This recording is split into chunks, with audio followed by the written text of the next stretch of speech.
Assalamualaikum warahmatullahi wabarakatuh.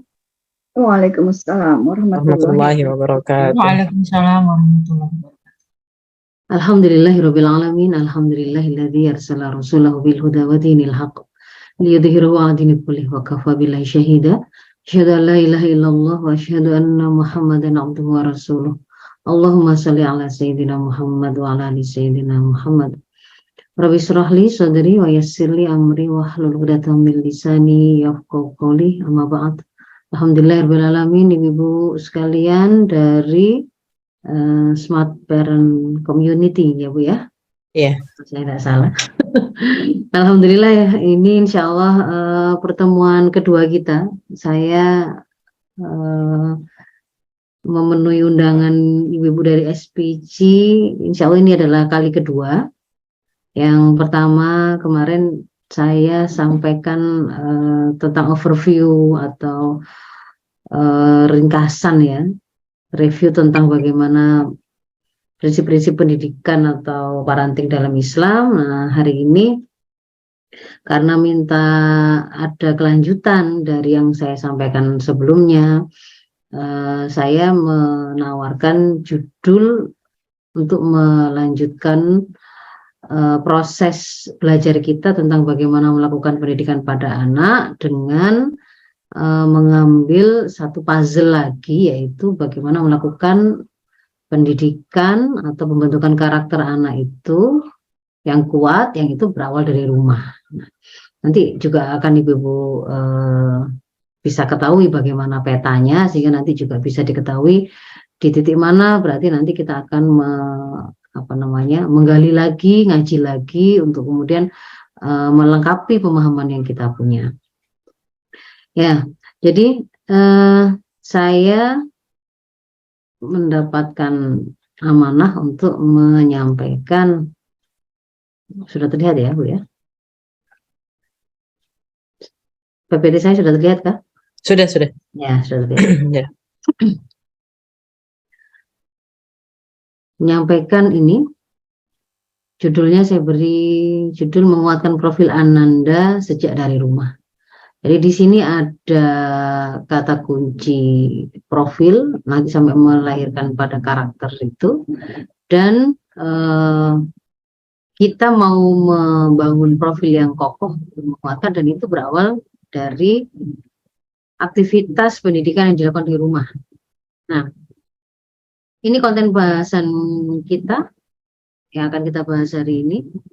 Yang pertama nanti saya akan sedikit menyampaikan review tentang profil generasi hari ini yang kita menemukan ada banyak kelemahan. Lalu kita masuk kepada bagaimana upaya untuk mewujudkan profil dan karakter muslim yang tangguh tersebut. Nanti di situ akan kita dudukkan mafhum tentang yang dimaksud dengan karakter itu apa, dari mana asalnya, apa yang menguatkan, apa yang melemahkan, dan itu berawal dari rumah. Berarti di situ bagaimana maksudnya. Jadi itu insya Allah yang akan menjadi bahasan kita. Hanya 3 sub bahasan, tapi ada sekitar 50 slide yang saya siapkan. Yang pertama kita masuk pada, kita coba lihat bagaimana gambaran profil dan karakter generasi hari ini.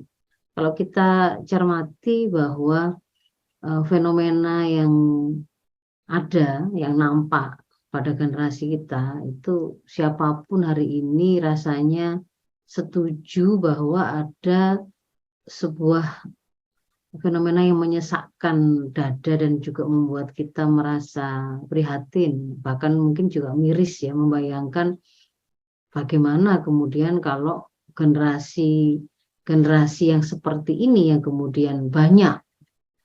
Jadi hari ini kita mendapati anak-anak kita itu ada yang banyak menyanyiakan potensi apapun yang mereka punya, termasuk kemudaan, umur ya, kehidupan itu tuh ada yang kemudian menghabiskannya hanya untuk seharian mengakses nonton drakor yang hari ini dikenal dengan istilah apa? Binge watching ya. Jadi lihat film drama Korea itu dari pagi sampai pagi lagi. Mungkin mungkin berhentinya itu hanya kalau butuh ke kamar mandi atau mungkin makan gitu. Mungkin juga sambil disambi itu ke kamar mandi atau sambil makannya itu. Sholat mungkin juga sambil melanjutkan muter filmnya itu dalam benaknya ketika sambil sholat gitu ya. Ada juga yang kemudian menghabiskan waktu dengan kesana kesini menjadi supporter bola atau menjadi fans dari fandom dari idol yang mereka puja gitu ya, membeli pernak-pernik apa yang menjadi pernak-pernik idolanya gitu. Ada yang kemudian lebih dari itu mungkin nggak sekedar nongkrong seharian seperti yang kemarin kita temui ada fenomena JSBD itu, tapi juga ada yang kemudian mulai waktu itu habis karena dia sudah kadung terjerat pada narkoba, pada free sex, yang itu membuat dia terus menerus itu ya, kecanduan game online, kecanduan pornografi, porno aksi, kecanduan narkoba. Hidup itu isinya adalah untuk memenuhi hasrat dan kebutuhan akan kecanduannya tadi. Bahkan dia nggak sempat istirahat ya. Kayak misalnya orang-orang yang kena narkoba begitu itu, tidur pun dia malam hari itu tidak akan merasa istirahat. Kenapa? Karena dia sudah membayangkan bagaimana besok hari itu dia harus bisa mendapatkan narkoba yang dia punya dari mana, mau mencuri di mana lagi, mau menjual barang yang apa lagi gitu. Membayangkan untuk kelangsungan dia bisa dapat lagi barang yang sama itu menguras waktunya. Jadi dia nggak akan mungkin sempat mikir-mikir apapun yang lain. Bahkan kemudian akan mengantarkan mereka ini pada menjadi generasi tidak sekedar gak berguna atau sampah, tapi malah menjadi problem maker di tengah-tengah masyarakat. Troublemaker. Mereka menjadi generasi kriminal ya. Fenomena keliti di Jogja, fenomena begal di beberapa kota, termasuk ada di Palembang, ada di Medan. Kemarin di Surabaya juga mulai ada. Kemudian mulai menjadi pelaku prostitusi online, menjadi mucikari, menjadi pelaku perkosaan, pembunuhan dan seterusnya. Ini juga fenomena yang mulai banyak kita temukan gitu ya. Apalagi kemudian kalau kemudian kita lihat di rumahnya gitu ya, bagaimana perilaku mereka pada orang tuanya. Ada yang minta dibelikan motor, nggak dikabulkan orang tuanya dibunuh, ada yang minta HP begini nggak dipenuhi, kemudian dia bisa kalap melukai orang tuanya dan seterusnya. Itu kemudian yang mulai banyak kita lihat ya. Jadi tidak semata-mata ada bentakan, tapi sampai pada aktivitas menghilangkan nyawa orang yang seharusnya mereka sangat hormati dan jaga. Nah, beberapa tahun terakhir, terutama pasca pandemi, kita menemukan ada fenomena kerapuhan pada generasi kita, ya, yang kemudian disebut sebagai generasi strawberry, ya, karena mereka dari tampilan luarnya sepertinya sangat indah, sangat ranum, sangat menarik, begitu. Mungkin barang-barang yang menempel pada tubuh mereka itu adalah barang-barang branded yang kelihatan sekali penampilannya perlinte, keren. Tapi begitu kemudian mereka menghadapi satu masalah kecil, ternyata kelihatan sekali kalau mereka itu tidak ada kekuatan ya. Ada 3 bulan terakhir kita menemui ada berita 2 orang mahasiswa di kampus swasta Semarang bunuh diri. Ada 1 di Unhas, masih mahasiswa baru. Katanya karena beban awal perkuliahan. Ada yang di Palembang sebelumnya itu karena ditolak balik ke mantan, jadi bunuh diri. Ini menjadi menjadi hal yang semakin membuat kita juga bertanya-tanya sebenarnya apa yang sedang terjadi pada anak-anak kita ini. Temuan dari survei yang pertama kali dilakukan terkait dengan mau melihat persoalan kesehatan mental, yang pertama kali dilakukan di Indonesia dengan responden anak usia 10-17 tahun. Ternyata ditemukan, ini terbaru ya, baru Oktober 2022 kemarin, ditemukan bahwa 1 dari 3 remaja yang berusia 10-17 tahun itu memiliki masalah kesehatan mental dalam 12 bulan terakhir, satu tahun terakhir. Itu kira-kira angkanya adalah 15,5 juta. Ada masalah Nah, satu dari 20-nya itu sudah ada gangguan. Sudah gangguan itu mungkin kalau bahasa sederhananya itu diantaranya ada yang kemudian sudah jadi gila, sudah jadi begitu ya. Ada gangguan yang sehingga dia tidak bisa kemudian melaksanakan tugasnya. Bukan semata-mata ada masalah gitu ya. Ada masalah di sini mungkin ada tahap seperti ada kecemasan, ada stres, tapi belum sampai kemudian terjadi gangguan.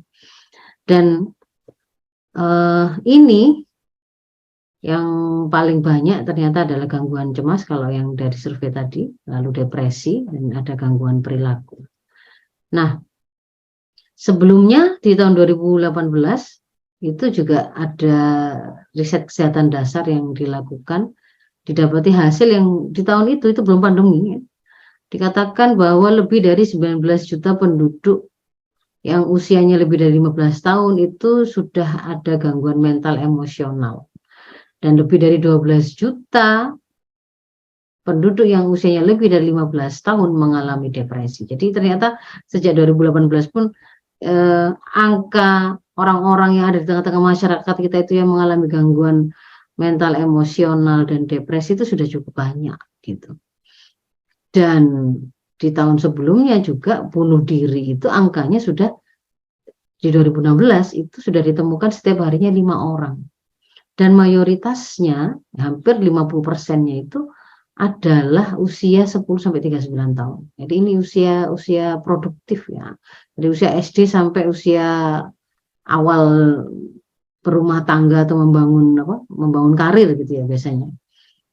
Nah, dan dikatakan oleh Direktur Pencegahan Pengendalian Masalah Kesehatan Jiwa dan Nafsa, kata beliau itu 1 dari 5 penduduk itu punya potensi masalah gangguan jiwa di Indonesia ini. Nah, ini menjadi sesuatu yang aneh, mestinya kemudian kita rasakan, apalagi kalau kita itu Muslim ya.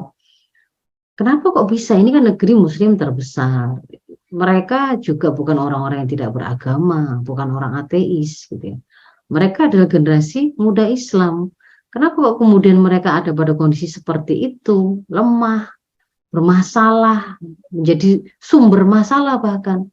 Padahal kalau kemudian kita membuka tuntunan dalam Arum 54, kita mendapatkan penjelasan bahwa masa muda itu adalah masa terbaik dari proses perjalanan kehidupan seorang manusia. Dia adalah masa kuat yang diapit oleh 2 masa kelemahan. Masa lemah pertama adalah ketika mereka masih anak-anak, ketika mereka masih tumbuh, belum memiliki kemampuan berpikir, fisik yang sempurna. Kemudian dia ada pada masa keemasannya, itulah masa muda, dan kemudian mereka akan melemah kembali, dan itu adalah masa tua.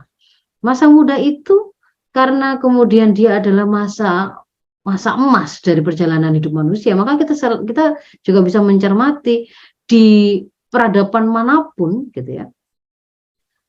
Para pemuda ini adalah orang-orang yang menjadi pemimpin peradaban tersebut. Mereka yang menjadi garda terdepan dalam melakukan perubahan di tengah-tengah masyarakatnya ketika ada sebuah kerusakan.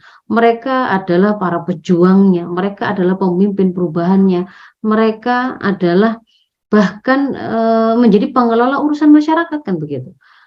Mau peradaban itu ketika misalkan kita ambilkan di masa Rasul, yang membackup dakwah Rasul di awal-awal perjuangannya itu pun adalah para pemuda gitu ya. Kita mendapati sahabat seperti Khulafaur Rasyidin itu Abu Bakar, Umar bin Khattab, Utsman bin Affan, Ali bin Abi Thalib, itu semuanya dari kalangan pemuda, bukan lansia, itu semuanya pemuda, bukan anak-anak.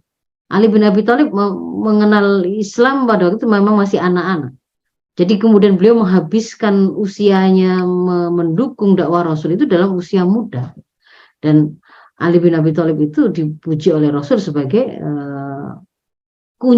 pintu dari kota ilmu, kan. Rasul mengatakan ana Madinatul Ilm wa Aliyun babuha.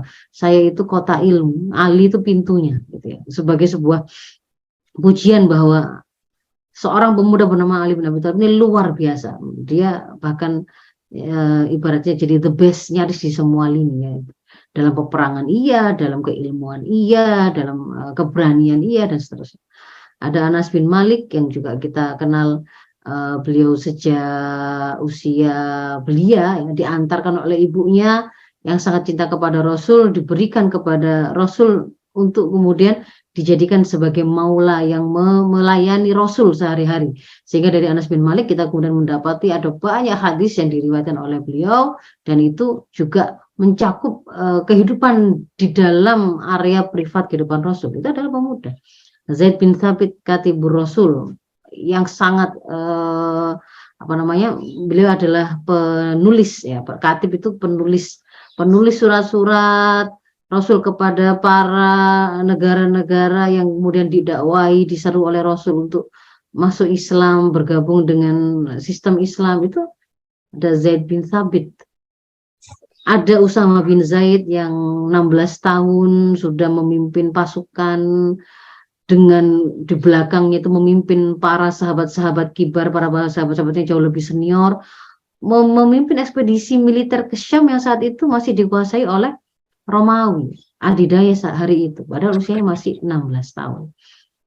Jadi itu di masa Rasul kita juga mengenal ada Mus'ab bin Umair ya, Mukri'ur Rasul fil Madinah, pembaca Quran yang dikirim oleh Rasul sebagai duta Islam, duta untuk menyebarkan dakwah Islam ke Madinah, yang beliau berasal dari kalangan orang kaya, tampan, terkenal harum begitu ya.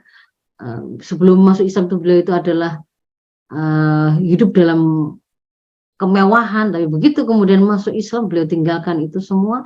Dalam 1 tahun beliau berhasil membuat Madinah itu tidak ada satu pintu pun yang tidak mengenal Islam, tidak ada satu pintu pun yang tidak membicarakan Islam, dan seluruh masyarakat di Madinah kemudian dalam waktu 1 tahun itu siap untuk menerima kedatangan Rasul sebagai pemimpin politik mereka, dengan ditandai dengan hijrah. Itu adalah para pemuda begitu ya. Ada banyak sekali nama-nama. Pada masa-masa sesudahnya pun kalau kita bicara masa keemasan Islam, catatan tentang para pemuda ini juga banyak, dan semuanya itu catatan yang indah, catatan yang merupakan prestasi begitu ya. Ada Muhammad bin Qasim As-Saqafi, 16 tahun beliau yang membebaskan daerah Sind dan Multan. Itu nanti menjadi pintu gerbang menuju Asia Tengah. Ada Muhammad bin Idris Asy-Syafi'i, Imam Syafi'i. Imam Syafi'i itu umur 15 tahun sudah menjadi mufti di Makkah. Sangat muda.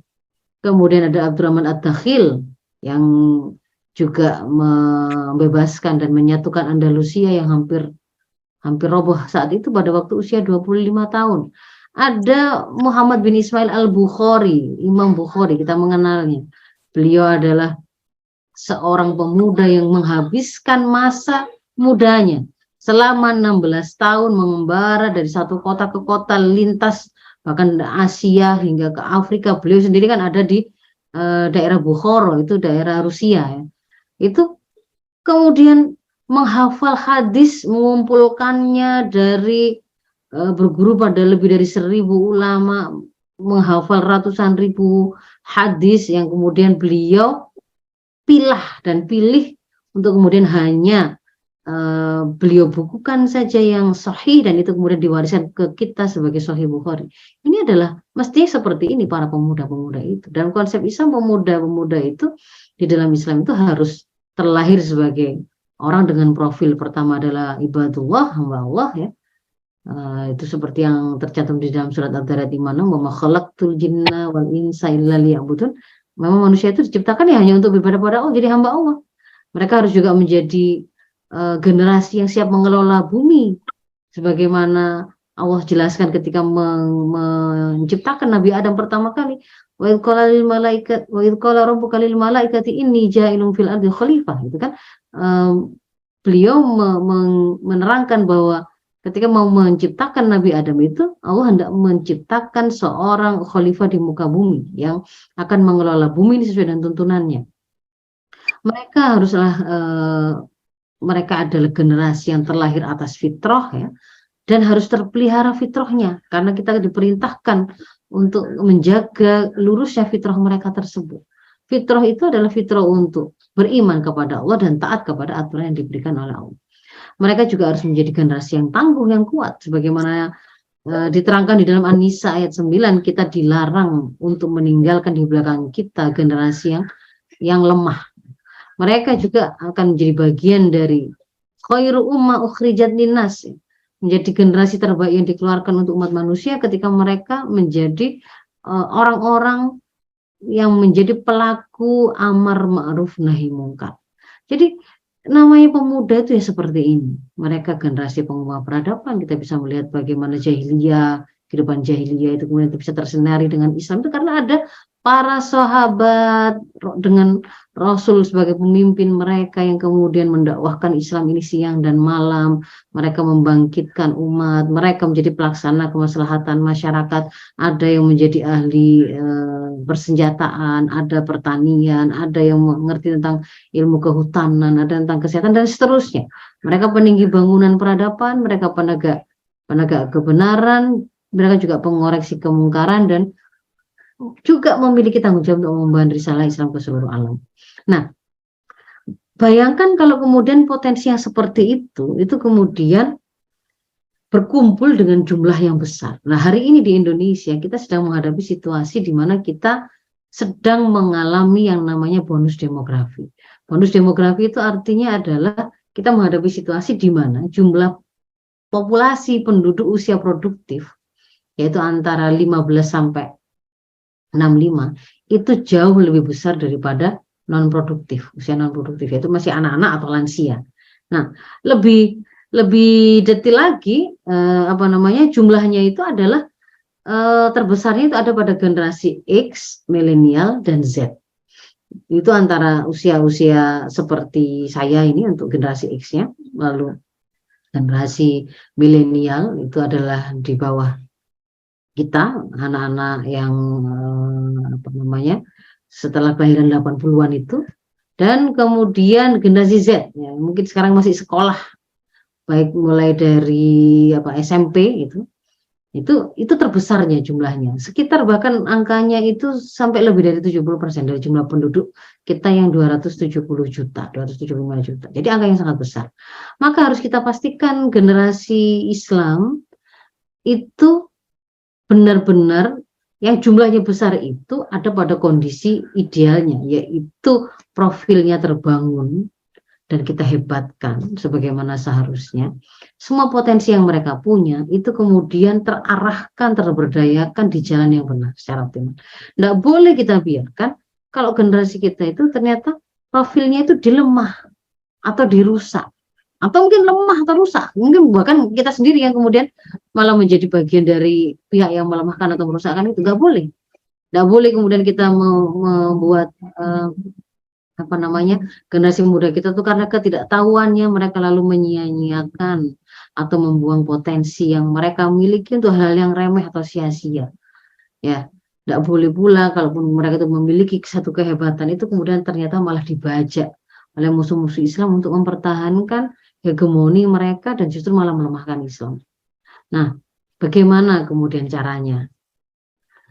Saya tentu saja seruannya adalah satu, ya. Kita akan mencari jawaban itu dari Islam. Sebagaimana konsekuensi dari keimanan yang kita punya di dalam An-Nisa 65, kalau kita ngaku mukmin, itu kan wajib bagi kita itu merealisir dua konsekuensi. Yang pertama adalah kita akan bertanya kepada Islam solusi, hukum, keputusan dari segala persoalan yang kita hadapi. Jadi kita nanya ke Islam. Yang kedua, kalau nanti kemudian kita sudah mendapatkan jawaban, maka sikap kita adalah sami'na wa ata'na. Kita tidak ada merasa keberatan sedikit pun atas putusan yang sudah diberikan. Nah, bagaimana kemudian Islam memberikan penjelasan tentang metode membangun profil dan karakter Muslim yang tangguh? Yang pertama saya mau dudukkan dulu yang dimaksud dengan karakter. Kalau orang menyebut karakter itu kan biasanya itu untuk mewakili sifat-sifat unggul, sifat-sifat utama, juga perilaku dan sikap yang melekat pada diri seseorang yang itu menampakkan keutamaan, gitu, yang merupakan keutamaan. Dikatakan itu karakter yang baik, karakter yang unggul itu ketika misalkan, oh anak itu disiplin, anak itu pemberani, tidak mudah menyerah, tangguh, misalkan seperti itu. Dia rajin ibadah, dia amanah, dia profesional, dia jujur, misalkan. Dia penyayang, tapi dia juga tegas, dia kreatif. Itu yang kemudian disebut sebagai, orang menyebutnya sebagai sebuah karakter yang bagus, karakter yang utama. Sehingga kemudian banyak dikatakan bahwa kita harus melakukan pendidikan karakter, kan begitu. Tapi kemudian yang hal yang kemudian kita temukan hari ini, ketika kemudian ditanya, lalu bagaimana cara mewujudkan karakter itu? Nah, disitulah kemudian kita akan mendapati bahwa ketika bukan Islam yang menjawab dan menerangkan itu, jawaban itu tidak pernah tuntas, gitu ya, tidak jelas, gitu. Bahkan ketika kemudian meletakkan karakter tadi itu seolah-olah adalah sesuatu yang sangat mendasar. Kalau dia sangat mendasar berarti dia itu fondasi. Lalu berarti fondasi itu dibangun dari mana, kan begitu kan ya. Nah, kalau kemudian kalau kita mau dudukkan sebenarnya karakter itu ada di mana, maka dia itu adalah ibarat buah dari sebuah pohon. Kalau kita bicara ini ada buah apel, maka buah apel itu hanya akan dihasilkan oleh pohon apel, yang pohon apel itu awal mulanya dia itu ditanam dengan menanam benih apel. Tanpa ada benih apel yang melahirkan atau menumbuhkan pohon apel, tidak akan muncul buah apel. Sama juga dengan apa yang kemudian kita maksudkan dengan karakter-karakter tangguh seorang muslim yang kemudian saya tuliskan di sini. Maka karakter-karakter ini hanyalah dihasilkan atau dia merupakan buah dari pohon kepribadian Islam. Kalau dia tidak dilahirkan dari pohon kepribadian Islam, mau tampilannya itu sepertinya kelihatannya sama begitu ya, tapi itu sebenarnya bukan buah yang kita maksudkan. Misalkan ada orang yang kelihatannya sama menutup aurat, tapi kalau kemudian menutup aurat pun itu ternyata ada yang merupakan buah dari kepribadian Islam, yang kepribadian Islam itu benihnya itu adalah akidah Islam, dari tauhidullah, dari pengakuan kita bahwa kita adalah hamba Allah, itu adalah benihnya. Lalu dari benih itu kemudian menghasilkan sebuah kesadaran bahwa saya sebagai hamba Allah hidup dengan visi penciptaan untuk mengabdi kepada Allah, menjalani semua episode hidup saya sesuai dengan aturan Allah. Maka kemudian kalau mau memikirkan apapun, mau melakukan apapun, kita sandarkan amal kita tadi, kita ikatkan amal kita tadi dengan pemahaman yang saya bangun dari kesadaran bahwa apapun yang saya lakukan haruslah terikat kepada syariat Allah. Sehingga saya kemudian akan bertanya, bagaimana tuntunan Islam dalam hal ini, bagaimana tuntunan syariat Allah dalam hal ini. Dan ketika kemudian saya sudah memahami, maka pemahaman itu saya pakai untuk mengikat hawa nafsu saya atau kecenderungan atau syahwat saya, sehingga kemudian amal saya terikat dengan pemahaman yang benar, bahwa kepribadian yang benar. Nah, kalau misalkan saya kembali kepada tadi saya contohkan, ada kelihatannya itu buahnya sama-sama merah, kalau kemudian satunya itu ternyata adalah ceri, itu berbeda dengan apel. Dan ceri tidak akan mungkin, apel tidak akan mungkin dihasilkan dari buah ceri. Sebagaimana tadi misal saya ambil contoh, ada seseorang yang kelihatannya sama-sama menutup aurat. Kalau dia itu merupakan buah dari, saya lanjutkan ya Bu ya.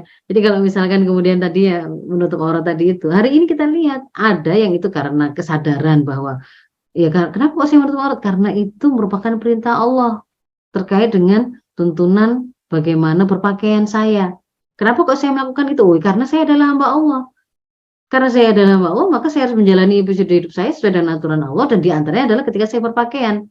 Maka muncullah di situ itu tampilan berpakaian menutup aurat, berjilbab, memakai khimar, tidak menampakkan lekuk-lekuk tubuh, tidak transparan dan seterusnya. Tapi kemudian ada juga orang tampilannya memakai kerudung, tapi ngapain? Oh, ternyata hanya kamuflase ketika mereka jadi tersangka, tiba-tiba menutup aurat, gitu ya. Tiba-tiba menutup aurat. Untuk apa? Karena dia malu. Dia malu terlihat sebagai seorang tersangka, lalu dia menutup aurat biar nggak kelihatan semuanya. Kelihatannya dia pakai kerudung, pakai jilbab, bahkan ditutupi seperti bercadar, gitu ya. Ketika jadi tersangka, kasus korupsi kah atau apa? Atau ada orang yang kemudian memakai itu untuk dalam rangka untuk fashion saja. Nah, itu meskipun kelihatan tampilannya sama ya, kayaknya sama-sama menutup aurat, tapi itu sebenarnya bukan buah yang kita inginkan kan? Bukan buah yang kita inginkan. Maka di situ itu khas ini itu. Sehasnya bahwa buah apel itu hanya dilahirkan dari pohon apel yang dari benih apel.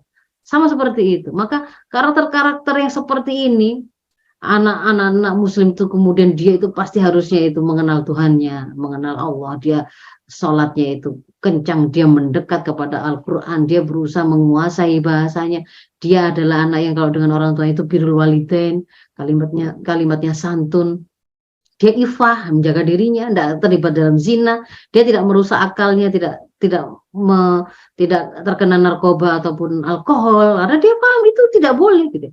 Dia tidak mudah tidak takut mati. Kenapa? Karena dia paham bahwa Allah itu adalah Al-Muhyi Al-Mumit, yang mau menghidupkan dan mematikan itu adalah Allah. Bukan karena dia kemudian berkata benar, ketika dia itu menyampaikan sebuah kebenaran lalu ada ancaman dia menjadi takut. Tidak takut di situ. Karena dia paham betul yang namanya Ar-Razik, pemberi rezeki itu adalah Allah. Mau dia itu hari ini tuh kerja di kantor A atau B atau C, ketika kemudian yang mendatangkan rezeki, yang menghadirkan rezeki, yang menciptakan rezeki itu adalah Allah. Dia paham bahwa tugas dia adalah hanya ikhtiar, sementara yang akan dihisab oleh Allah itu adalah halal haramnya dari ikhtiar yang dia lakukan, bukan besar atau kecilnya, karena masalah rezeki itu adalah urusan Allah. Dia tidak akan ditanya kenapa kok kamu kok gajimu kok sekian, tidak, tetapi angka hartamu sekian itu diambil dari mana, kamu dapatkan dari mana, dan kamu belanjakan kemana. Jadi dia paham, khas. Jadi ini adalah karakter. Dia buah dari pohon kepribadian, dan dia sejenis dengan benih yang ditanam. Maka kalau kemudian kita menginginkan itu adalah karakter seorang muslim yang kuat tadi, kita bisa pelajari juga dari apa yang diterangkan oleh Allah di dalam Ibrahim 24:25. Bahwa di sana Allah memberikan sebuah permisalan bagaimana perumpamaan kalimah thayyibah, gitu ya. Kalimat yang baik itu adalah kasajarotin thayyibatin, seperti pohon yang bagus, yang thayyibah. Yang gimana pohon yang bagus itu? Asluha tsabitun, akarnya itu kuat menghunjam ke bumi, wa far'uha fis sama, dan kemudian dahan pohonnya, cabang-cabang itu menjulang sampai ke langit. Mungkin besar begitu ya. Yang bisa kemudian dipakai oleh orang-orang untuk kemudian tempat berteduh, mengambil manfaat di situ. Di bawahnya mungkin ada banyak makhluk-makhluk hidup Allah yang lain ya. Yang pohon ini itu menghasilkan buah itu setiap saat, kullahinin, setiap musim, tanpa kenal musim. Jadi setiap saat tanpa kenal musim, setiap waktu. Jadi kalau misalkan kemudian tadi itu, ini adalah perumpamaan sebuah pohon yang kuat atau kokoh itu adalah seperti ini, dia berasal dari kalimah thayyibah yang bisa menghasilkan pohon yang kuat, yang akarnya menghujam ke bumi, cabangnya itu menjulang ke langit dan berbuah sepanjang musim tanpa kenal musim. Maka ibaratnya adalah buah itu tadi adalah karakter yang tadi saya sebutkan, karakter unggul yang kemudian dihasilkan dari kepribadian Islam, dan itu senantiasa akan kita temukan tanpa kenal musim, tanpa kenal tempat atau waktu tertentu.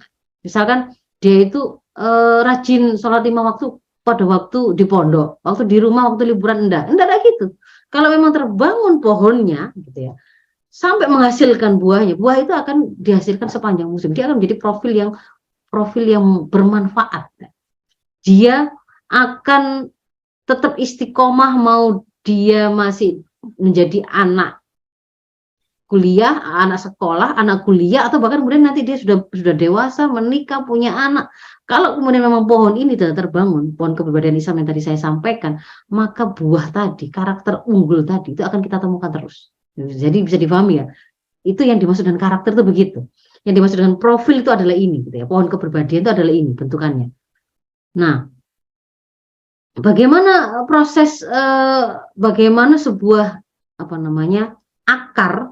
akar itu tadi itu kemudian mempengaruhi kepada sampai tampilan yang kita lihat, pohon kepribadian. Kalau kalimat thayyibah di dalam surat Ibrahim tadi itu tafsirnya itu adalah kalimat tauhid itu sendiri. Jadi keimanan kepada Allah itu adalah benih awalnya. Jadi kalau kemudian kita mau membentuk anak-anak kita itu karakter yang kokoh, yang kuat seperti itu, berarti kita harus membangun atau menanam pohon kepribadian Islam, dan itu akar benihnya itu adalah kalimat tauhid atau keimanan. Nah, bagaimana keimanan atau akidah yang benar itu akan berpengaruh kepada amal yang kemudian nampak, termasuk sikap-sikap dan sifat tadi, itu berawal dari sini, bahwa ketika seseorang itu berperilaku, bertingkah laku, maka tingkah lakunya itu dipengaruhi oleh pemahaman yang dia punya. Pemahaman yang dia punya itu dibentuk oleh pola pikir yang dia miliki. Nah, pola pikir itu seperti apa? Pola pikir atau proses berpikir itu begini. Melibatkan adanya 4 komponen. Yang pertama adalah adanya fakta yang mau difikirkan, yang mau difahami, yang mau diambil kesimpulan. Fakta ini ditangkap oleh indera kita. Indera ini adalah saraf sensoris. Dia akan meneruskannya ke pusatnya, yaitu ke otak. Di otak itulah kemudian akan diberikan informasi. Jadi misalkan dia mau, oh saya lapar, gitu kan? Dia punya naluri, dia punya kebutuhan jasmani. Saya ingin disayang, saya ingin dicintai, saya ingin makan, saya ingin pakai baju. Nah, ini fakta. Lalu bagaimanakah yang bisa saya makan, yang bisa saya minum? Ketika kemudian dia berpikir mau minumnya seperti apa, apakah boleh saya minum ini? Misalnya minum, dia ambil ada segelas itu. Fakta itu untuk kemudian bisa difahami, dia harus ditangkap oleh inderanya, maka dia ditangkap oleh matanya, dipegang oleh tangannya, mungkin kemudian juga mulai dicium oleh penghidungnya atau hidungnya, begitu kan ya, disampaikan ke otak, oh bahwa yang seperti ini itu namanya adalah air, atau yang seperti ini itu adalah alkohol, yang seperti ini adalah minuman berkarbonasi, yang seperti ini adalah sirup. Itu kan memahami fakta. Nah, dia dapat bisa mengatakan bahwa ini adalah air, ini adalah alkohol, ini adalah sirup. Itu dari mana? Ada informasi yang kemudian dia pakai untuk menafsiri fakta tersebut.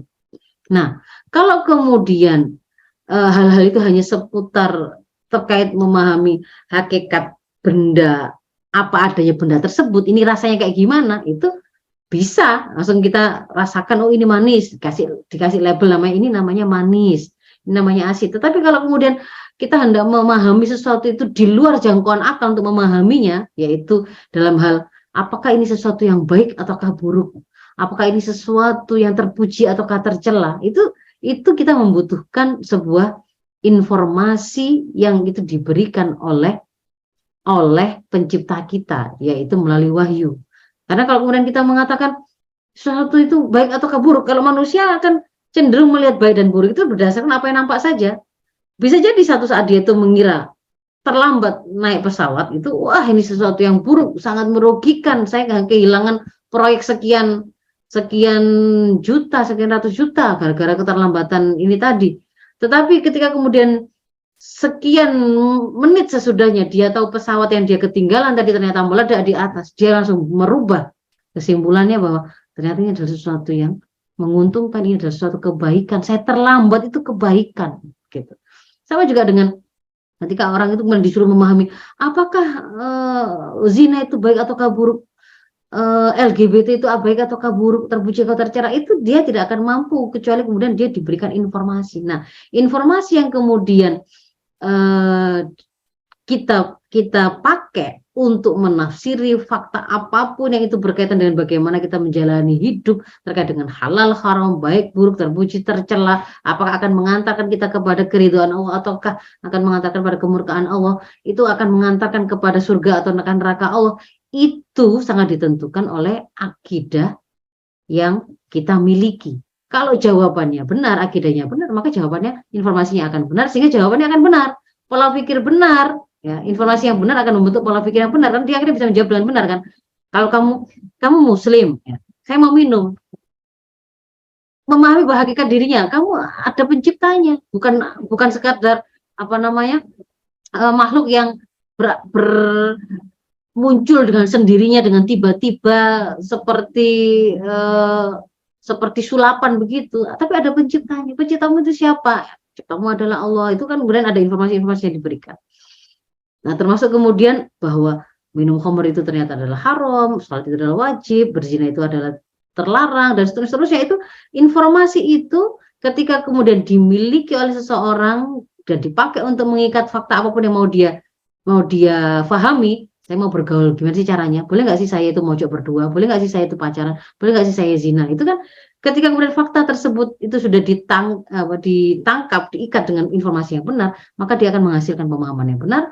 Pemahaman yang benar akan membentuk pola sikap yang benar. Nah, itu hubungan antara akidah sampai ke atas itu sampai ke seperti itu karena begitu itu tadi akan membentuk perilaku yang benar. Nah, ini.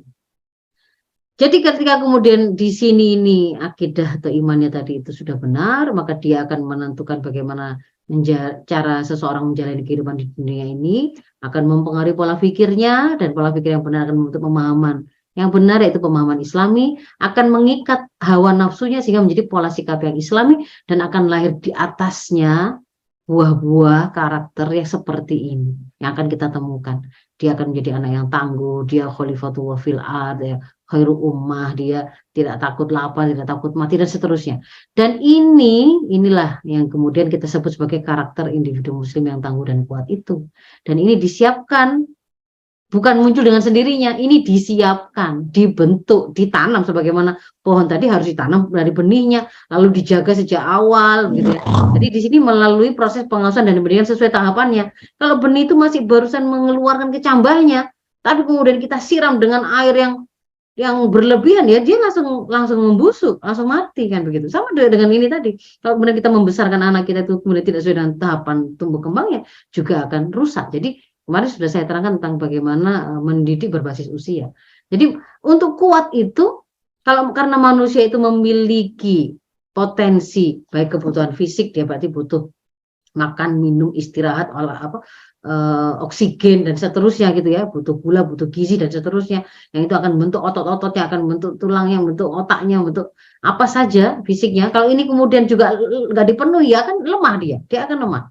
Dia juga punya naluri, dia juga punya kebutuhan akan perasaan, dia punya kebutuhan untuk disayangi, dihargai, dianggap eksistensinya ada. Kalau kemudian sejak awal, sejak kecil dia itu selalu disalahkan, selalu dimarahi, selalu dihina, selalu dibully, misalnya begitu ya, tidak dianggap ada, miliknya itu tidak kemudian dianggap bahwa dia itu punya, itu adalah haknya, itu miliknya, gitu ya. Tapi diabaikan, selalu disuruh ngalah, disuruh kemudian mengutamakan orang lain seolah-olah dia itu tidak ada. Itu pun juga akan berpengaruh kepada bangunan anak ini tadi ya. Jadi ibaratnya kalau misalkan itu adalah botol gitu ya, botol aqua atau gelas aqua, botol mineral gitu ya, ada plastiknya gitu kan ya, ada plastiknya. Kalau itu plastik dengan kalau itu besi gitu, wadah itu berbeda gitu ya, itu fisiknya. Dan naluri itu juga begitu kan, ketika kemudian misalkan dia itu dapat kasih sayang itu lengkap, sempurna gitu, maksudnya dari sisi apa yang menjadi kebutuhan, baik itu naluri beragamanya, akan kasih sayangnya, akan harga dirinya itu terpenuhi semua secara sesuai dengan tumbuh kembangnya. Ibaratnya kalau diisi wadah tadi itu diisi dengan pasir yang akhirnya terisi padat begitu ya, bukan hanya dikasih perhatian itu sesekali. Jadi ibaratnya kayak dimasukkan batu besar gitu, glodak gitu ya, sekali kemudian dapat batu lagi, sehingga itu ada banyak rongga-rongga kosong. Itu tentu akan berbeda kokohnya berdirinya dia itu. Demikian pula bahwa manusia itu memiliki akal, dan akal ini juga membutuhkan asupan, dan ini nanti juga akan menjadi awal dari bagaimana seseorang itu memiliki kemampuan untuk berpikir dan bersikap dengan tepat ya. Ini adalah semua potensi yang dimiliki oleh manusia, kebutuhan manusia. Nah, siapa kemudian penanggung jawab utama pendidikan anak tersebut? Nah, saya masuk ke bagian yang berikutnya, itu adalah orang tua, dan itu artinya berasal dari rumah. Kenapa seperti itu? Saya ingatkan dengan satu slide ini bahwa sebelum kita bicara mendidik anak, ya, bicara visi pendidikan anak itu hanya akan lahir dalam sebuah pernikahan, kan? Dia itu ada setelah pernikahan. Jadi visi pendidikan anak itu akan dibentuk dan dipengaruhi oleh visi pernikahan yang dibangun. Sementara visi pernikahan itu adalah salah satu episode hidup seseorang, kita menjalani hidup. Ada masa kemudian kita itu menikah, kan begitu. Jadi ini nggak bisa dipisahkan dari visi hidup seseorang. Visi hidup kita di dalam Al-Dariyat 56 itu kita paham bahwa kita itu diciptakan untuk beribadah kepada Allah. Artinya seluruh episode hidup saya semua itu adalah mau ketika masih bujang, setelah menikah, seandainya pun kemudian sudah sendirian lagi, itu semuanya tetap harus dalam koridor dalam rangka beribadah kepada Allah, yaitu menjalaninya sesuai dengan aturan Allah. Termasuk ketika menikah. Ketika menikah kemudian di situ diberikan sebuah visi bahwa seorang pemimpin rumah tangga itu harus membawa kapal dan isinya yang dia pimpin sebagai nakoda itu sampai ke surganya Allah dan tidak boleh terjatuh kepada api neraka. Ku anfusakum wa ahlikum naro, kan gitu kan ya. Dia wajib menjaga dirinya dan semua anak buah kapalnya, istri dan anak-anaknya ada di dalam kapal yang dia pimpin itu untuk tidak sampai jatuh kepada neraka, tapi harus sampai kepada tujuan, yaitu surganya Allah. Nah, dari situ kemudian dia membreakdown itu ke dalam pendidikan, visi pendidikan anak. Berarti anak ini saya apakan? Saya cetak seperti apa, gitu kan ya. Nah, jadi itu berasal dari rumah dan itu berasal dari orang tua. Nah, ini hadisnya juga sangat jelas bahwa Rasul mengatakan mamin mauludin illa yuladu alal fitrah. Tidak ada satupun anak yang dia itu lahir kecuali dia itu dilahirkan dalam keadaan fitrahnya. Fitrahnya seorang, jadi anak-anak kita itu fitrahnya itu adalah dia memiliki kecenderungan atau fitrah untuk iman kepada Allah dan taat kepada Allah. Mereka adalah penduduk asli surga mulanya itu. Kita ini adalah penduduk asli surga. Maka menjaga fitrah itu sebenarnya lebih mudah daripada menyimpangkannya. Sebenarnya mengembalikan anak kepada fitrah tentu saja lebih mudah daripada kita menyesatkan mereka.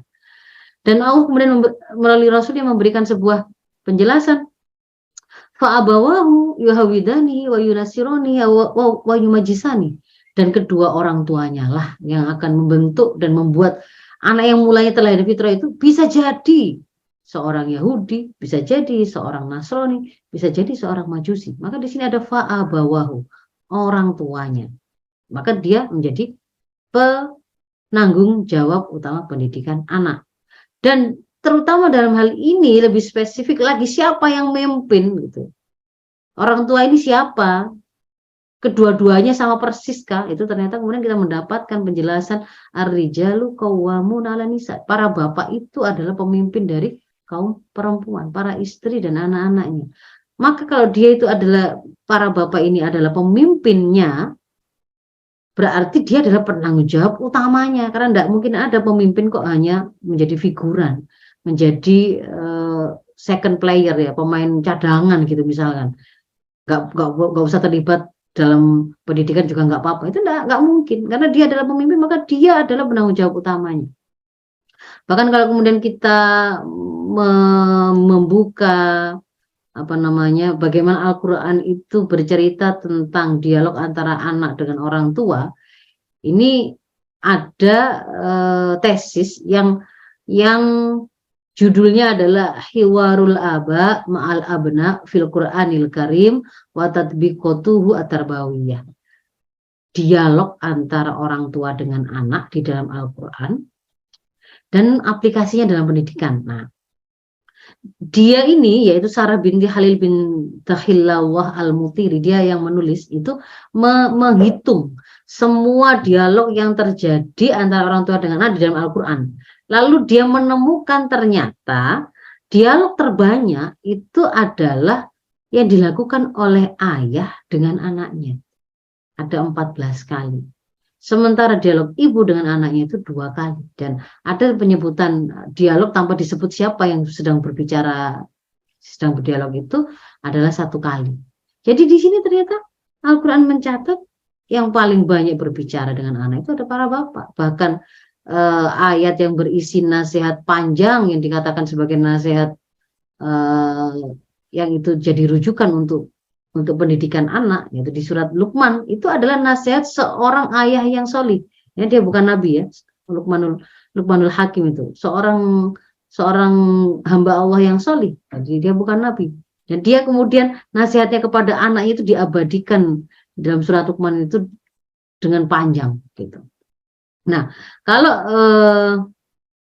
ulama kemudian memberikan penjelasan, ini Ibnul Qayyim menulis di dalam kitab beliau Tuhfatul Maudud bi Ahkamil Maulud, itu mengatakan bahwa apa yang kemudian kita saksikan hari ini, banyaknya anak-anak yang kemudian dia itu melakukan hal-hal yang buruk, itu sebenarnya itu tidak bisa dilepaskan dari peran orang tua yang mencelakakan mereka. Makanya kalau dalam kisah yang terjadi pada masa Umar bin Khattab, ketika ada orang tua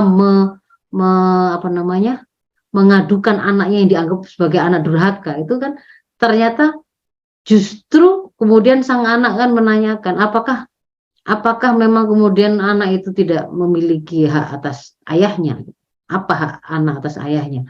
Lalu kemudian Umar menjawab bahwa anak itu berhak untuk kemudian dicarikan ibu yang salihah, yang baik, kemudian diberikan nama yang baik, kan, kemudian diajarkan dengan pengajaran yang baik. Nah, kemudian sang anak mengatakan, ayah saya tidak melakukan itu. Ya. Singkat kata, kemudian Umar bin Khattab justru kemudian mengatakan, kamu sang bapak ya, itu telah berlaku durhaka lebih dulu sebelum anakmu mendurhakaimu. Karena sang bapak tadi itu dia ibunya itu adalah dari wanita tidak baik-baik, dia beri nama dengan nama yang panggilan dan itu menjadi doa yang buruk, dan dia tidak pernah mengajarkan kebaikan kepada sang anak. Nah, ini kalau Imam Ibnul Qayyim ini mengatakan bahwa betapa banyak orang tua yang dia mencelakakan anaknya, itu tidak hanya celaka di dunia tapi juga di akhirat. Karena mereka tidak memberikan, di sini biihmalihi watar kita dibihi, dia itu justru mengabaikannya dan dia meninggalkan aktivitas untuk melakukan takdib atau pendidikan kepada anak-anak mereka. Yang ada itu justru apa? Orang tua itu i'anatahu lahu ala syahwati, malah bantu anak-anaknya itu menuruti hawa nafsunya atau syahwatnya. Sayangnya kemudian banyak orang tua mengira, ya, mereka mengira apa yang sudah dia lakukan itu memuliakan sang anak. Jadi dikasihlah anak itu misalkan dibelikan gadget tercanggih, diberi fasilitas internet dengan kecepatan tertinggi dan seterusnya begitu ya, sifatnya private begitu. Dia mengira itu akan memuliakan sang anak. Dia turuti keinginan anak untuk kemudian mendapatkan misalkan kendaraan yang mewah yang dia bisa banggakan di hadapan teman-temannya. Ternyata itu justru tidak memuliakan sang anak, malah menjatuhkan sang anak tadi itu kepada berbagai macam kerusakan. Mungkin dengannya kemudian dia menjadi sombong, mungkin dengannya dia kemudian mengakses hal-hal yang ternyata tidak tepat, menjatuhkan dia kepada akhirnya kecanduan hal-hal yang salah dan seterusnya. Orang tua mulanya mengira itu dia lakukan untuk memuliakannya, padahal sejatinya dia telah menghinakannya. Dia mengira dia sedang menyayangi sang anak, padahal sebenarnya dia justru mencelakakan sang anak. Alhasil yang terjadi, bahkan orang tua itu tidak hanya kehilangan manfaat dari anak itu di akhirat, bahkan di dunia pun sudah kita dapati orang-orang anak-anak ini tadi itu menjadi masalah bagi orang tuanya.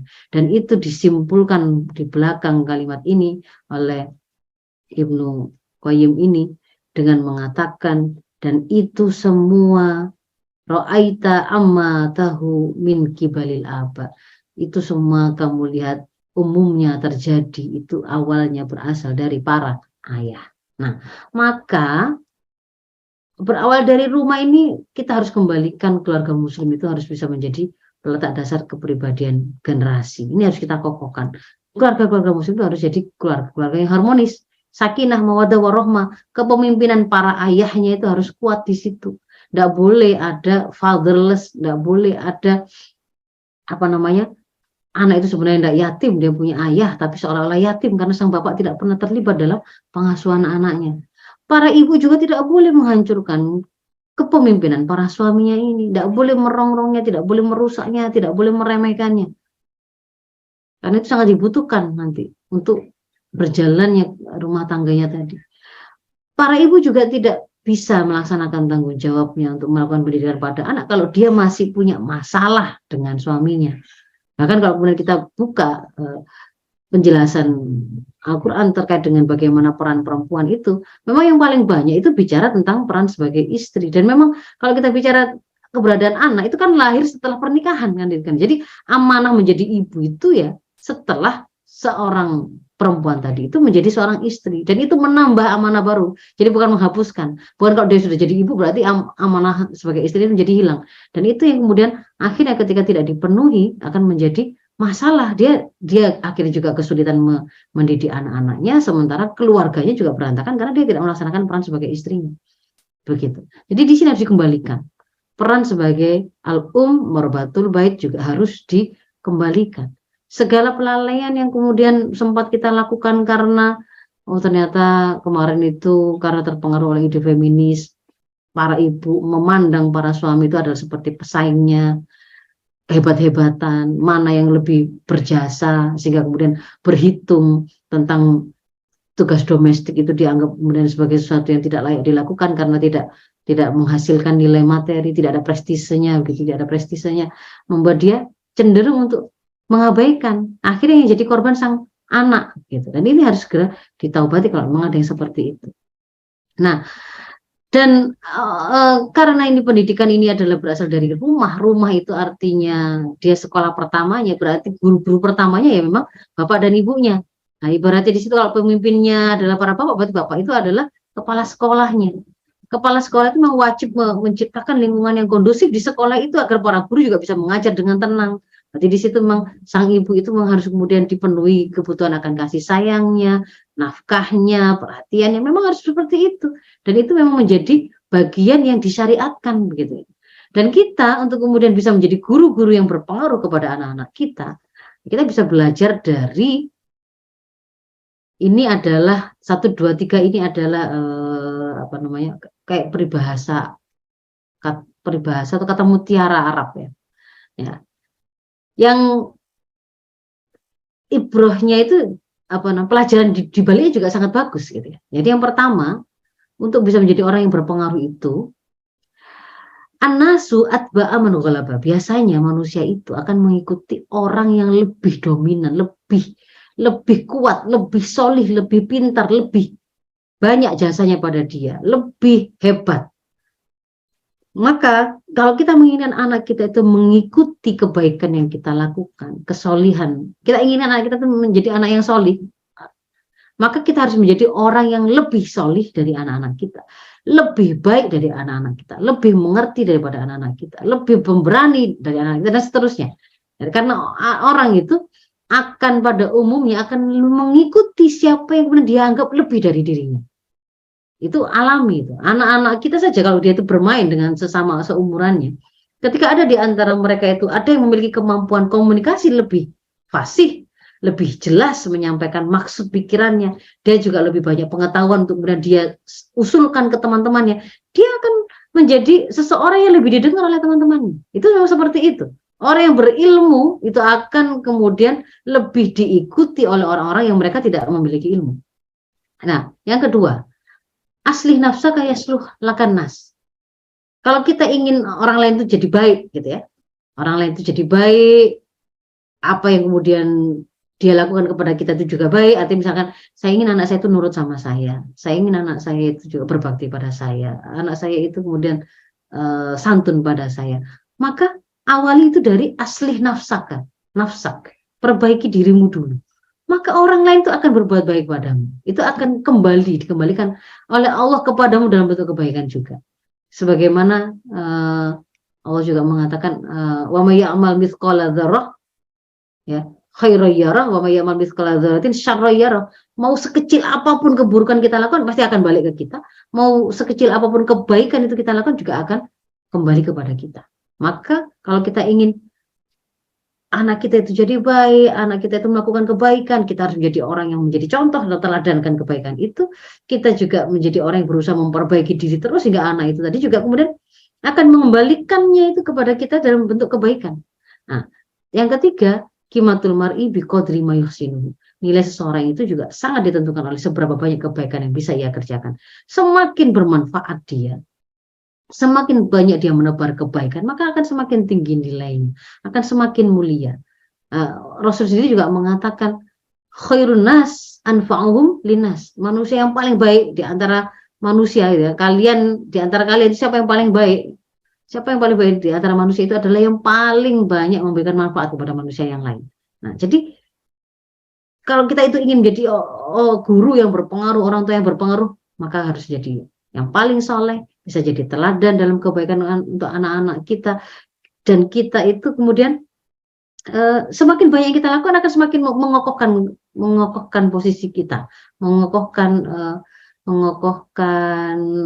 apa namanya, profil kita di hadapan sang anak, kelayakan kita untuk mereka jadikan rujukan.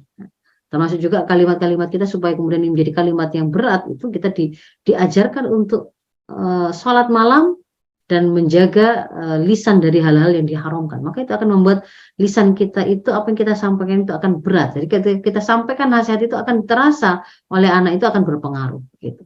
Dibandingkan dengan orang tua yang dia sendiri mengatakan sesuatu, ya tidak dia lakukan. Dia meminta anaknya untuk soleh, tapi dia tidak soleh. Dia meminta anaknya untuk kalimatnya itu kalimat yang santun, tetapi dia senantiasa mengeluarkan umpatan-umpatan. Itu tidak akan bisa menjadi sosok yang berpengaruh pada anak. Dan harus dekat. Kalau ingin berpengaruh pada anak juga harus dekat. Karena pada saat kita itu terutama pada fase kedua, 7 tahun kedua pendidikan anak, itu kan fase membangun kepribadian Islam anak untuk kemudian dia siap mukallaf, menjadi seorang orang yang terbebani hukum.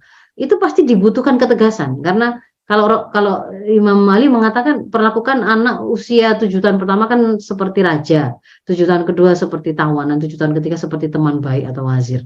Nah, 7 tahun kedua seperti tawanan ini karena memang kita harus menawan dia dalam kedisiplinan. Di situ butuh ketegasan.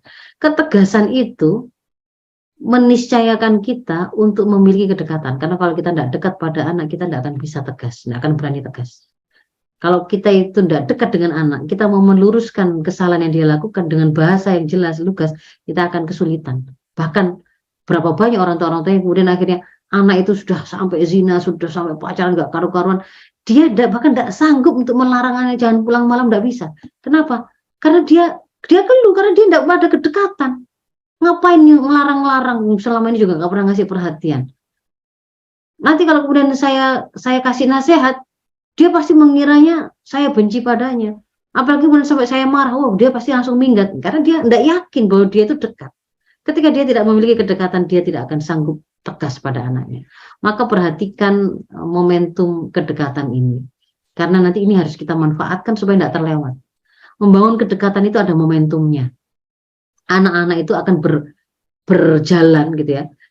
Dari situasi keterlekatan dengan kita itu sangat erat dengan akhirnya menjadi mandiri, itu ada fasenya. Ada fase pertama itu fase masa intim, fase butuh pelayanan, ini 7 tahun pertama. Maka pada masa ini memang karena dia itu fasenya butuh pelayanan. Kalau tidak dilayani dia mati anak ini. Gak perlu pakai dibunuh, gak perlu pakai dipukuli, dibiarkan saja bayi itu bisa mati. Maka pada masa-masa ini memang yang dibutuhkan oleh orang tua itu, dari orang tua itu memang adalah pengorbanan yang tinggi, kesabaran ya, kemudian kesiapan untuk menomorsatukan memang anak tadi. Anak nangis itu kalau misalkan bayi harus kita lihat karena dia belum bisa, itu cara komunikasinya dia. Apa yang kemudian harus kita cari? Dia tidak nyaman, dia digigit, ada serangga, dia kepanasan, dia kesakitan. Itu kan kemudian memang kemudian harus menjadi fokus itu memang pada usia 7 tahun pertama ini. Dan ini oleh Allah dijadikan sebagai sebuah fase privilege ya, masa di mana kita itu mendapatkan keistimewaan pasti akan dekat dengan anak-anak tadi.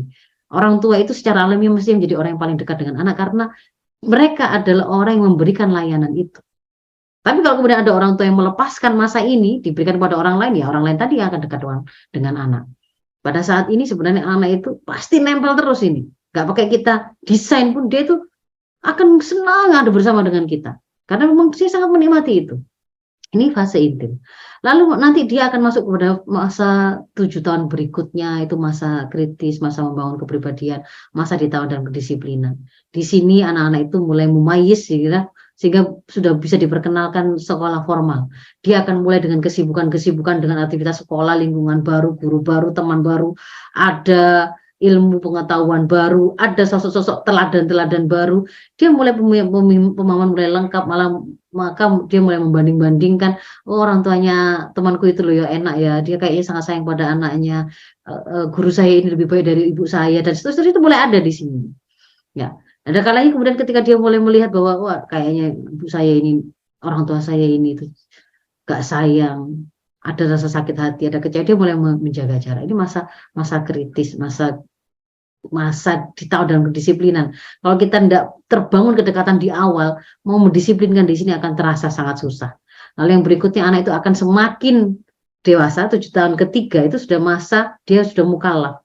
Itu adalah masa di mana harusnya anak itu membangun kepemimpinannya di luar. Dia sudah terbangun profil kepribadian Islamnya, sekarang bicara menghebatkan, mengokohkan ya, meluaskan pengaruh kepemimpinannya. Jadi memang dia waktu keluar dan dilepaskan.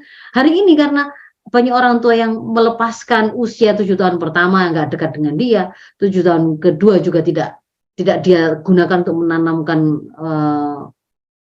kepribadian Islam tadi, sehingga kemudian ketika sudah dewasa dia melihat aduh ada banyak kasus, ada narkoba, ada zina, ada begini-begini, dia khawatir anak yang sebenarnya harusnya itu dilepas, diberi kepercayaan, malah disuruh di rumah. Kebalik. Pada waktu anak itu usia dini, kenapa malah Anda tinggalkan? Pada waktu dia itu butuh Anda untuk menginstal sakofa, menemani dia menjadi teladan, dia menyelesaikan masalah, Anda malah tinggalkan. Justru ketika dia harusnya dilepas, malah Anda tarik-tarik untuk tetap tinggal di rumah. Nah itu sebenarnya ada sesuatu yang salah. Ya. Nanti setelah itu, bahkan anak itu sudah fase mandiri, dia tidak sekedar memimpin dirinya sendiri, bahkan dia mulai punya kemampuan dan kepercayaan diri untuk mengambil kepemimpinan dan tanggung jawab baru. Dia mungkin berumah tangga dan seterusnya. Nah, jadi manfaatkan masa tadi sesuai dengan fasenya. Jangan lepaskan masa intim ini. Ini fase, ini keistimewaan kita sebenarnya. Maka kalau ada ibu-ibu hari ini ada pada fase di mana anak-anaknya masih ada usia dini, ini adalah masa istimewa bagi Anda semua. Jadikan masa itu adalah masa untuk benar-benar membangun kedekatan dengan anak. Di situ memang itu nggak ada gangguan gitu. Nanti setelah itu anak itu ada pada masa dia sudah mulai mandiri, mandi sudah nggak perlu ngerepoti, dia BAB tidak perlu merepoti, makan juga sudah bisa sendiri, sudah memayis dia sudah malah ada punya kecenderungan untuk merasa malah malu, disayang, dipeluk, itu ngomong-ngomong lama mungkin sudah agak tahan gitu. Jadi di sini kita mulai masuk kepada kalau menjalin kedekatan pada masa 7 tahun kedua itu lebih kepada kita terlibat dalam upaya menginstal apa yang membentuk kepribadian Islam sang anak tadi, baik sakofahnya maupun takurub ilallahnya, termasuk juga menjadi teladan dalam mereka itu menyelesaikan masalah gitu ya. Langsung dia lihat contohnya, oh begini toh, oh ibu saya itu orang solihah, orang baik, dia kalau ngomong dengan saya itu dijaga. Makanya kemudian tidak pernah kemudian ada kalimat-kalimat itu yang sifatnya itu seperti mengintimidasi saya atau mencaci maki saya, karena dia punya ketakutan kepada Allah dan itu disampaikan. Kenapa kok ibu itu sebenarnya mau marah sebenarnya? Kalau menurut kata setan sebenarnya pengen itu ngomong yang nggak baik, tetapi Allah memerintahkan ngomong yang baik atau diam. Dan itu supaya kamu juga mencontoh bahwa kalau kemudian meskipun mau marah tetap kontrol. Misalnya begitu kan kita bisa sebut kalau kita itu memang orang yang bisa dia contoh, kita bisa langsung lakukan itu begitu.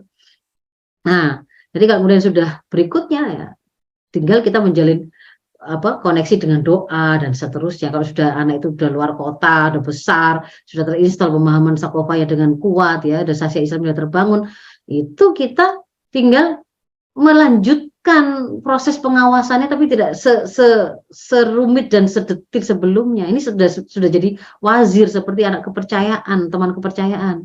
Sesekali ketemu kita bisa ada deep conversation, ada perbincangan yang mendalam tentang bagaimana visi hidupnya dia pengen rencana ke depannya apa, bagaimana dan seterusnya begitu. Nah, yang berikutnya yang menjadi tanggung jawab dari rumah itu adalah memastikan harta yang dimakan oleh anak-anak kita, yang membentuk otot, tulang, apapun itu, semuanya adalah dari harta yang halal. Bersihkan dari harta yang haram. Kenapa? Karena kalau sampai ada daging badan yang itu tumbuh dari sesuatu yang haram, maka yang layak bagi daging itu adalah tempat itu di neraka. Itulah kenapa kok ibu-ibu bisa saksikan kalau ada penjahat-penjahat, kriminal-kriminal, dan koruptor-koruptor yang itu makan dari uang rakyat, uang haram, itu pasti kemudian Anda bisa lihat itu keluarganya pasti hancur. Anaknya kena narkoba, dia sendiri juga pelaku zina, istrinya juga selingkuh, ada saja. Kenapa? Karena sesuatu yang haram itu memang akan dibawa oleh harta haram ini untuk mendekati kepada neraka, yaitu dengan melakukan maksiat-maksiat.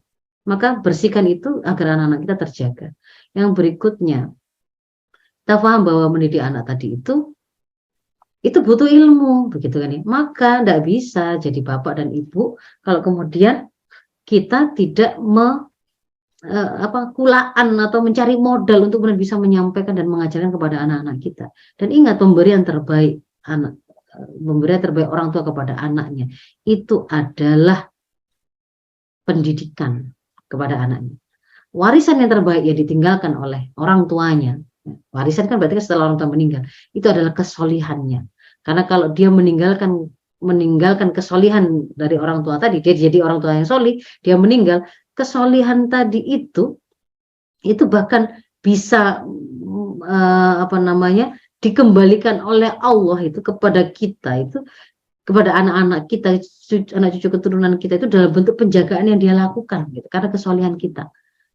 Dan kesolihan anak kita karena pendidikan yang kita lakukan tadi, itu pun akan membawa dia mendapatkan perwalian dari Allah. Allah yang akan menjadi walinya. Itu dijanjikan oleh Allah bahwa Allah itu adalah walinya orang-orang solih. Jadi bukan warisan terbaik itu asuransi sudah kita siapkan, asuransi kendaraannya, asuransi pendidikannya, asuransi kemarin, bukan itu. Belum tentu apa yang sudah kita siapkan tadi di dompet, di tabungan, di deposito, di asuransi itu akan menjadi milik anak atau menjadi kebaikan, tidak. Tapi pendidikan terbaik, pendidikan akhlak, pendidikan Islam itu yang akan menjadi hadiah terbaik untuk mereka ketika kita hidup.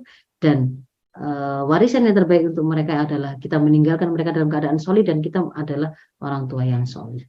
Jadi karena untuk melaksanakan tugas seperti itu tentu harus butuh modal, maka harus ada alokasi jadwal khusus yang istiqomah untuk mengupgrade pemahaman apa saja yang kita punya supaya bisa hidup sesuai dengan tuntunan Islam, begitu. Termasuk dalam hal parenting ini. Dan ingat bahwa kita mendidik anak itu bukan dengan kekuatan kita sendiri, gitu. Yang menciptakan anak kita itu Allah. Yang memberikan segenap potensi akal padanya untuk dia itu paham itu ya Allah. Yang memegang hati anak kita dan membolak-baliknya itu juga Allah. Maka setiap kali kemudian kita mendidik anak itu harus terkoneksi kepada Allah, sandarkan kepada Allah. Tugas kita itu hanyalah mengoptimalkan ikhtiar, tetapi selalu langitkan doa di sana, selalu mintakan kepada Allah penjagaan untuk anak kita, dimudahkan menerima kebenaran, kebaikan, dijauhkan dari setan dan seterusnya seperti itu, dengan sepenuh keyakinan bahwa karena kalau kita yang menjaga, penjagaan kita sangat terbatas, umur kita terbatas, pandangan kita terbatas. Kalau kemudian kita itu mau memenuhi kebutuhannya, kemampuan kita terbatas, umur kita terbatas, rezeki kita juga terbatas, kan begitu. Tapi kalau kemudian kita menyerahkan dia dalam penjagaan Allah, maka Allah itu tidaklah terbatas.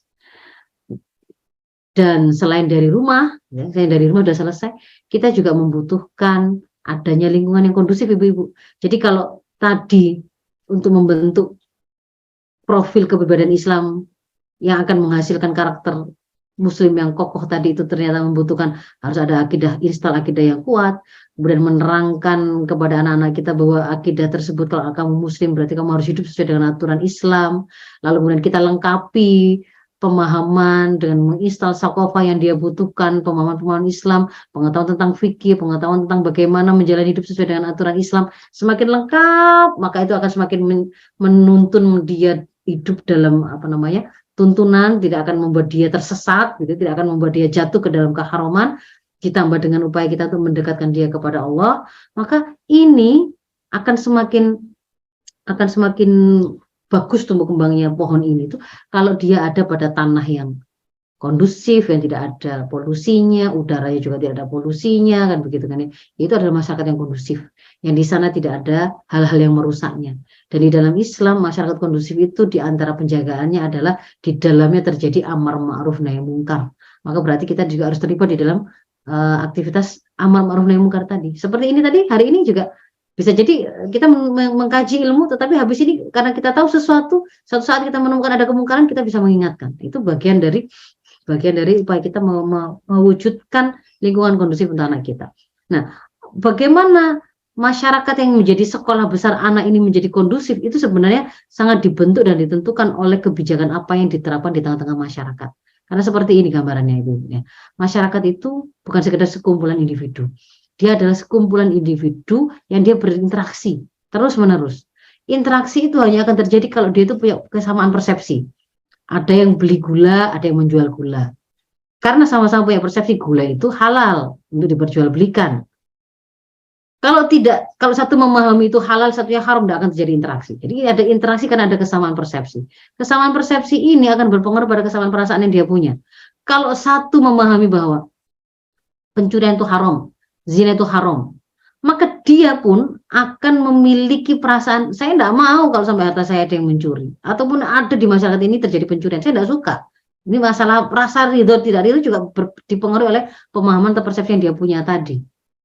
Dia tidak ingin ada kemudian dibiarkan ketika ada perzinahan di tengah-tengah masyarakat, karena dia meyakini itu akan membawa kerusakan. Keharaman itu akan mengantarkan kerusakan tidak hanya di dunia ini, tapi juga murka Allah di akhirat. Nah, interaksi ini ya, yang itu karena dia memiliki kesamaan persepsi dan perasaan, itu akan dilanggengkan kalau aturannya juga sejenis. Aturannya juga mengatakan bahwa memang zina itu adalah sesuatu yang terlarang, kan begitu kan. Zina itu diharamkan di sini, bukan kemudian alkohol itu difahami oleh masyarakatnya di sini nih haram, mereka nggak suka ada orang mabuk, tetapi ternyata kemudian aturannya mengatakan nggak apa-apa minum alkohol itu dijual belikan secara bebas, nggak apa-apa. Maka kalau seperti ini akan kacau, ya, gitu ya. Sehingga kalau kemudian mau memunculkan orang-orang yang kemudian kepribadiannya kokoh, gitu ya, pola pikirnya Islami, pola sikapnya Islami, kokoh, anak-anak kita juga seperti itu, maka ini harus diatur juga dengan aturan yang sejenis dengan persepsi dan perasaan yang kita punya tadi. Padahal persepsi dan perasaan yang kita punya tadi ditentukan warnanya pertama kali oleh benihnya tadi adalah akidah Islam. Nah, ini kan seperti ini kalau digambarkan. Akidah itu menghasilkan tuntunan seperangkat aturan yang kita kenal dengan syariah. Baik itu mengatur hubungan manusia dengan dirinya seperti aturan-aturan seputar makanan, pakaian, minuman, akhlak, atau berkaitan dengan hubungan dia dengan al-Khaliq Tuhannya, bagaimana dia sholat, bagaimana dia berhaji, bagaimana kemudian dia saum dan seterusnya. Tapi dia juga sangat detail dan rinci membahas hubungan manusia dengan manusia yang lain. Kalau kemudian akidah ini tadi itu adalah benar, maka aturannya syariahnya juga benar. Ini pasti akan menimbulkan, akan menjadi solusi bagi persoalan apapun yang kita hadapi. Tapi kalau ini itu salah, bukannya jadi solusi, malah jadi sumber masalah. Nah, sehingga kita meyakini ketika syariah itu diterapkan, syariah itu akan mengantarkan, akan mewujudkan rahmat. Sebagaimana di dalam Al-Anbiya 107, ketika Allah mengatakan Wama arsalnaka illa rahmatan lil alamin, ini tidak semata-mata Nabi Muhammad, tetapi Muhammad itu adalah Rasul Muhammad itu adalah manusia plus risalah, kan begitu kan ya. Jadi di situ adalah juga seperangkat risalah yang dibawa oleh Rasul, ketika kemudian dia itu diterapkan ke seluruh alam, diterapkan dimanapun, maka dia akan menjadi rahmat. Dia akan menjadi rahmat. Dia akan mengantarkan terwujudnya kepada kemaslahatan, gitu ya. Yaitu akan dilahirkan sebesar-besar kemanfaatan dan akan tercegah sebesar-besar kemungkaran. Dan di dalam Toha 123-124 Allah sendiri mengingatkan kalau kita itu menjalani hidup tidak menggunakan peringatan dari Allah, aturan dari Allah, maka kita itu akan sesat. Kehidupan kita akan terasa sempit, ma'isyatan dongka. Dan nanti di hari kiamat pun kita akan dibangkitkan dalam keadaan total. Dan keimanan dan ketakwaan itulah yang kemudian dijanjikan oleh Allah menjadi jalan turunnya berkah dari apapun itu. Termasuk kemudian kalau kemudian syariah itu diterapkan dalam seluruh aspek kehidupan kita, baik di rumah sampai kemudian pengaturan masyarakat, maka itu akan mengantarkan keberkahan. Keberkahan itu maknanya adalah ziyadatul nikmah, ziyadatul khair. Akan menambah kenikmatan yang ada, menambah kebaikan yang ada. Akan mengantarkan terwujudnya kemaslahatan dimanapun dia itu diterapkan. Sebagaimana kaidah syarak mengatakan, haitsu ma yakunu syar'u takunu maslahah. Dimanapun syariah itu diterapkan, maka di situ akan lahir dan muncul kemaslahatan. Jadi ini yang terakhir, kita untuk bisa mewujudkan generasi yang tangguh tadi, memang berasal dari rumah, tetapi butuh sinergi dengan masyarakat yang kondusif, institusi pendidikan yang memang membentuk kurikulumnya itu untuk membentuk kepribadian Islam anak, dan itu diatur oleh kebijakan negara yang juga sebagaimana seharusnya. Saya kira mungkin itu ibu-ibu yang bisa saya sampaikan. Mohon maaf, ternyata sangat banyak ya. Assalamualaikum warahmatullahi wabarakatuh.